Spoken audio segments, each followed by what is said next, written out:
They don't want you to think. They don't want you to question. They don't want you to open your eyes.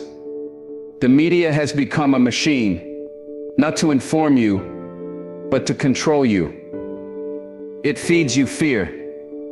It feeds you division. It feeds you narratives designed to keep you in line. But here's the truth.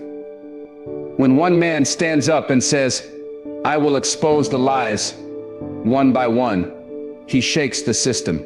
Charlie Kirk is doing just that. He's not bowing to pressure. He's not following the script. He's not reading from the teleprompter written by those in power. He's cutting through the noise and bringing the truth to the surface. And you better believe the truth is dangerous. It's dangerous because it sets people free. It's dangerous because it breaks the chains of manipulation. It's dangerous because once you know the truth, you can never go back to believing the lie.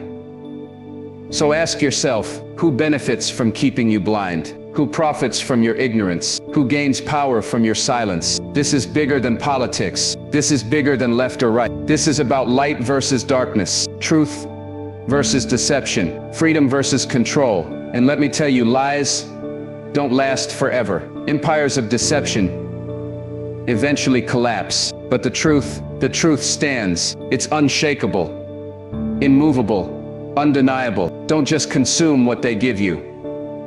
Search, question, verify. Open your eyes. Don't let the system think for you. Because one day when history looks back, the question will not be, did the media lie? That answer is clear. The question will be, did you believe the lie? Or did you stand for the truth? Charlie Kirk is exposing it, one lie at a time, one truth at a time, one moment of courage at a time. Now the choice is yours. Live in the comfort of deception, or wake up and face reality. The media is lying to you, but the truth is waiting. The lie of neutrality. The greatest illusion the media sells is that it stands in the middle, untouched by bias, unshaken by agendas, only dedicated to reporting the facts. They sit behind polished desks, wearing fine suits, and with perfect delivery they assure you that they are neutral. They claim that their only mission is to inform you, to keep you updated, to help you understand what is happening in the world. But neutrality dies the moment truth is filtered, twisted, and weaponized to protect those who pay the bills and pull the strings. What you are given is not truth. It is a curated narrative, carefully packaged to shape how you think, how you vote, how you live, and even how you see yourself. Neutrality is a mask. Behind the smile of the anchor and the calm tone of the correspondent lies a very intentional mission to move you toward a predetermined conclusion. They pretend to stand above the fight as if they are referees calling balls and strike. But when the same corporations own the networks, fund the advertising, and influence the scripts, there is no neutral ground. Every word is designed. Every omission is intentional. The silence of what they refuse to report is just as powerful as the noise of what they amplify. Think about it. If the media was truly neutral, would you see the same stories repeated word for word across multiple outlets? Would every crisis have the same angle, the same villains, the same hero? Would every politician be painted either as the savior or the destroyer, depending on the preferred side of the network? No. A truly neutral voice would challenge both sides, expose the corruption wherever it hides, and place the truth above ratings, above influence, above profit. Instead, what we see is a coordinated dance. The illusion of neutrality keeps you tuned in, keeps you trusting, keeps you swallowing the narrative without asking who is writing the script. Neutrality is the lie that silences questions. When you raise your hand and ask, "But what about this? What about the other side?" they dismiss you as a conspiracy theorist, a radical, or a danger to society. They say, "We have the facts. We are the professionals. Trust us." And many do, not realizing that trust has been weaponized. Neutrality is the shield they hide behind, so they never have to answer for their bias. They claim to be the watchmen of truth, but in reality, they are the gatekeepers of perception. The most dangerous thing about this lie is that people want to believe it. Neutrality feels safe. It feels like you don't have to dig deeper, don't have to challenge yourself, don't have to ask hard questions. If the media is neutral, then you can sit back and relax, thinking that someone else is doing the hard work of separating truth from fiction. But when you outsource discernment to a machine that profits from your ignorance, you hand over your freedom. You let someone else decide what is true, what is false, what matters, and what doesn't. That is not neutrality. That is control. History has shown that no empire of propaganda survives forever. Lies eventually collapse under the weight of truth. But until then, the system depends on your blindness. The media does not need you to believe every single word they say. They only need you to stop questioning. They only need you to assume that they are neutral, because the assumption itself kills curiosity. If you stop digging, if you stop comparing, if you stop listening beyond the headlines, then they have you exactly where they want you, consuming their words as if they are gospel. So you must open your eyes. You must realize that neutrality is a myth. There is always a hand on the scale. There is always someone deciding what to show you, what to hide from you, and what to make you care about. The moment you understand that, you begin to reclaim your freedom. The moment you stop believing in neutrality, you stop being manipulated. Because when you know the game loses its power. The media is lying to you, and its first and greatest lie is that it is neutral. But truth does not bow to neutrality. Truth stands on its own. 2. The lie of division. Division has always been one of the oldest weapons of control, and the media has mastered it. They know that a divided people cannot stand strong. They know that if you are busy fighting your neighbor, you will never notice the real enemy tightening its grip on both of you. The media feeds this division like oxygen to a fire. They thrive on conflict because conflict keeps you watching, keeps you fearful, keeps you emotional, and keeps you from thinking clearly. Every headline, every broadcast, every so-called debate is crafted to pit one group against another. They do not seek unity or understanding. They seek polarization, because polarization sells. They tell you it is black against white, rich against poor, left against right, conservative against liberal, vaccinated against unvaccinated, believer against unbeliever. They slice humanity into categories, brand those categories as identities, and then fuel those identities to clash against each other. Why? Because division is profitable. Division creates ratings. Division keeps you glued to the screen, outraged at the other side. And while you are distracted by fighting battles that were never yours, those in power pass laws, consolidate wealth, and strip freedoms without resistance. Look carefully at how stories are told. When one group commits a crime, it is splashed across the headlines to stir anger in another group. When tragedy strikes, the media immediately asks, what side was the victim on? How can we spin this to fuel the narrative? They do not see human beings. They see pawns to be moved on the chessboard of division. A true neutral story would show the whole picture, the complexity, the nuance. But nuance does not drive clicks. Outrage does. And so the cycle repeats. Anger, reaction, conflict, division. Division is not just about politics. It seeps into families, friendships, and communities. People stop talking to one another because of headlines. Children grow up hating people they have never met because of the stories they hear repeated on TV. Marriages split, neighborhoods fracture, churches divide, all because the media successfully planted seeds of suspicion and hostility. They want you to fear the person across from you more than the person above you who manipulates you both. The greatest tragedy is that people believe this division is natural. They think the world really is split in half, and that unity is impossible. But if you turn off the television and actually talk to your neighbor, you'll realize most people want the same basic things: freedom, security, dignity, opportunity, peace. The division is artificial, a carefully designed illusion. It is manufactured to keep us weak, while those at the top remain strong. And when someone like Charlie Kirk or any other truth teller points out this game, the media doubles down. They label them divisive, ironically accusing the whistleblowers of causing the very division the media itself engineered. But the reality is clear. Division is not an accident. It is a strategy. The media is not reporting division. It is creating division. Without it, their power shrinks, their ratings collapse, and their control fades. The lesson is simple but urgent. Do not let them convince you that your neighbor is your enemy. Do not let headlines dictate your heart. Do not allow yourself to be used as a pawn in someone else's war. Step back, look deeper and realize the truth. They are lying to you. The divisions they sell are illusions, designed to control your mind and weaken your resolve. Once you see through it, you can rise above it. Once you stop feeding on division, you begin to starve the very system that thrives on it. The media wants you divided, but you have the choice to remain whole. You can choose unity, you can choose truth, and you can choose to reject the lie of division. Because in the end, a divided people fall, but a united people rise. And the moment you rise, their power begins to crumble. 3. The lie of fear. Fear is the most powerful weapon ever used against humanity, and the media knows it.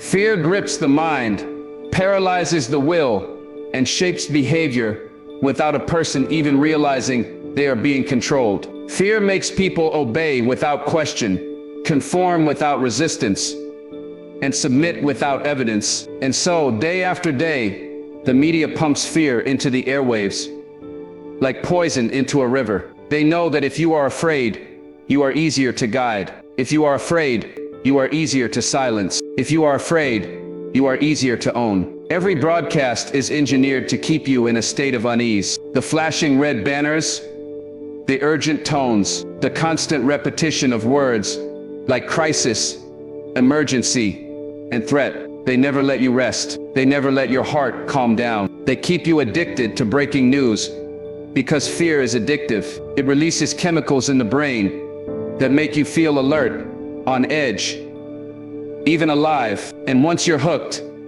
they keep you coming back for more. You're not being informed, you're being conditioned. Think about the patterns. When there is no war to report, they push disease. When disease fades, they highlight crime. When crime drops, they shift to climate catastrophes, political scandals, economic collapse. One crisis ends, another one begins. The cycle is endless, because fear must be endless for their control to remain effective. If the world were calm, if people were at peace, if communities were stable, the ratings would drop, and the people might start asking real questions. But when you're in constant panic, you don't think critically. You react, you obey, you accept whatever solution they hand you.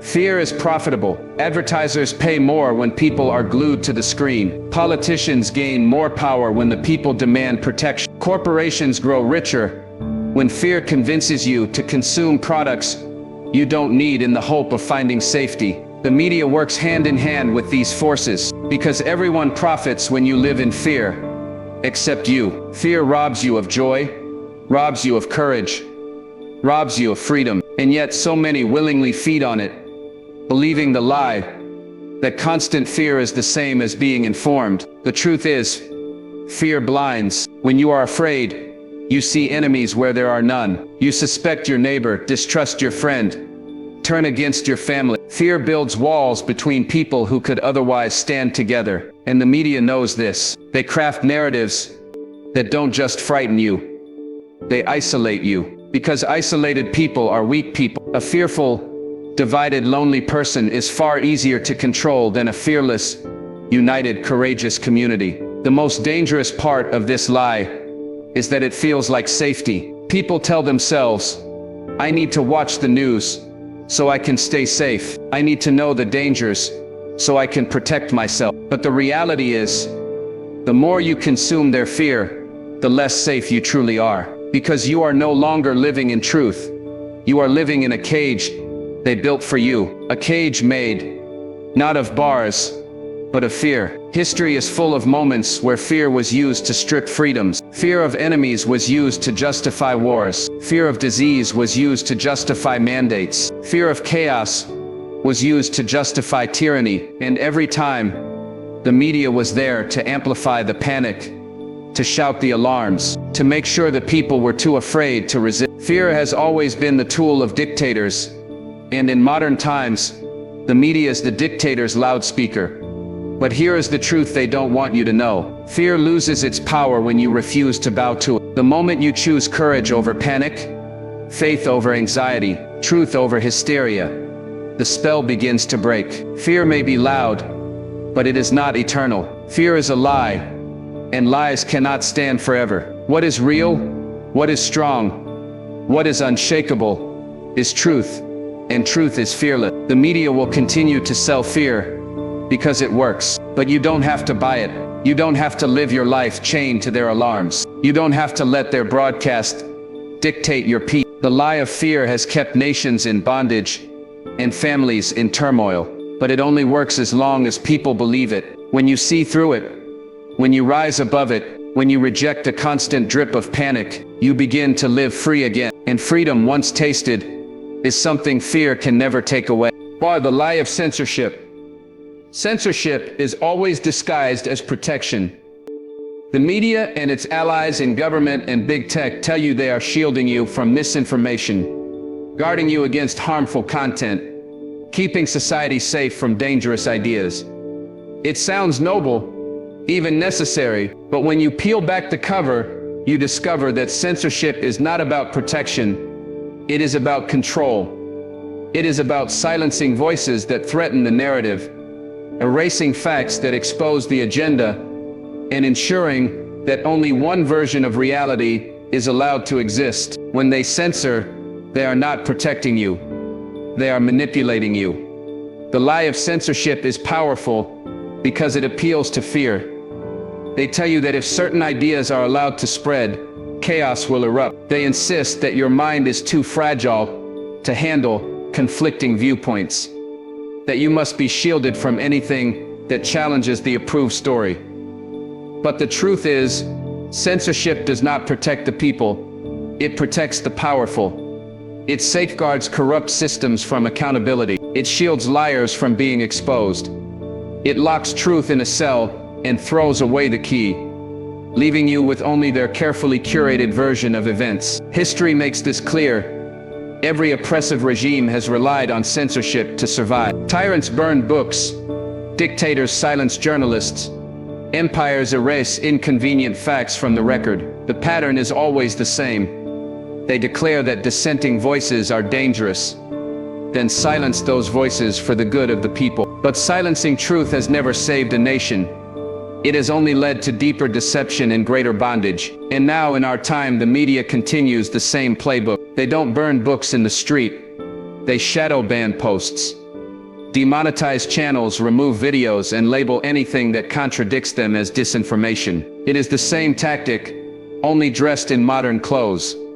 The most sinister part of censorship is its selective application. The same platforms that censor one truth teller will allow lies, violence, and filth to spread unchecked. Why? Because their goal is not to keep the world safe, but to keep their control intact. They censor not what is false, but what is inconvenient. They silence not what is harmful, but what is threatening to their agenda. And when people notice the hypocrisy, they are told to be quiet or risk being silenced themselves. The lie of censorship creates a climate of fear, where even ordinary citizens begin to police their own words, terrified of saying something that might get them erased. This is not protection. This is slavery.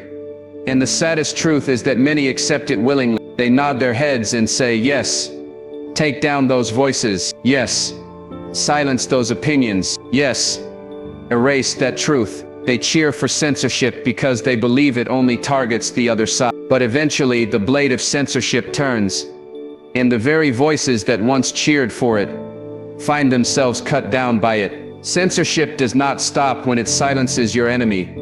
It stops only when no one is left to speak. The media lies when it tells you censorship is necessary for order. Order built on silence is not order at all. It is oppression. True order requires truth, and truth can stand against scrutiny. Lies need censorship to survive because lies cannot stand in the light. That is why they must suppress alternative voices, because every uncensored truth is a crack in the foundation of their empire. And the more cracks appear, the sooner their entire structure collapses. You must understand this. Free speech is not just a political principle. It is the oxygen of truth. Without it, truth suffocates. Without it, lies dominate. Without it, people live in darkness, unaware that light even exists. That is why censorship is so dangerous. It does not just silence one voice, it robs entire generations of the chance to hear the truth. But censorship only works as long as people comply. When men and women refuse to be silenced, when they speak anyway, write anyway, post anyway, share anyway, the lie begins to lose power. The truth once spoken has a way of breaking chains no matter how tightly they are fastened. You can bury truth, but you cannot kill it. And once it breaks through, no amount of censorship can put it back in the ground. The media will continue to dress censorship as protection, but you must see through the disguise. You must recognize that what they call safety is really control. What they call misinformation is often inconvenient truth. What they call order is really oppression. The lie of censorship is one of the most dangerous lies ever told, because it attacks the very foundation of freedom itself. But when you reject it, when you stand up and refuse to be silenced, you declare that truth cannot be chained, and in the end, no amount of censorship can stop a people determined to live free.